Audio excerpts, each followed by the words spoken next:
இப்ப அவங்க நாட்டுக்கும் ப்ராப்ளம்னு சொல்றீங்க. நம்ம நாட்டுக்கும் ப்ராப்ளம்னு சொல்றீங்க. இது எல்லாத்தையும் சேர்த்து வச்சுட்டு அவர் ஏன் இத பண்ணிட்டு இருக்காரு? அததான் கேளுங்க. அப்படி கேளுங்க. ஸோ நான் தான் முன்னாடி சொன்னேன். He is a hypocrite. ஒரு லீடர் அந்த மாரி சொல்லக்கூடாது. வேண்டாம். அத இத மாத்திக்கிறேன். அதாவது த்ரெட்டன் பண்ணி பார்க்குறாங்க. இதே தான் சைனா கிட்ட த்ரெட்டன் பண்ணாங்க. யுஎஸ். சைனா சொல்லிட்டான்.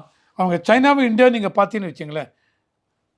சைனா வந்து 62 billion US dollar 62 billion US dollar ரஷ்யாலேருந்து ஆயில் எக்ஸ்போர்ட் பண்ணுறாங்க. ஆமா. ரஷ்யாலேருந்து. இன்னைக்கு அவன் சொல்கிறான் நான் இவன் இம்போர்ட் பண்ணுறாங்க. நான் இம்போர்ட் பண்ணுவேன். நீ என்கிட்ட வந்து அதெல்லாம் சொல்லிட்டு இருக்காத. இது ஒரு சவரைன் நேஷனுடைய ரைட்ஸில் நீ குறுக்க வரா மாதிரி இருக்கு. உனக்கு என்ன வேணும் கேளு. ஸோ நான் எங்கேருந்து வாங்குவேனோ அது நான் என்னோட எங்கே முடிவு. அது என்னுடைய பொறுப்பு. என்னுடைய மக்களுக்கு எங்கே சீப்பாக என்ன கிடைக்கிறது, எங்களுடைய மக்கள் நலனுக்கு என்ன கிடைக்கிறது, அதை நான் பண்ணுவேன். நீ வந்து என்ன கொஸ்டின் பண்ண முடியாது.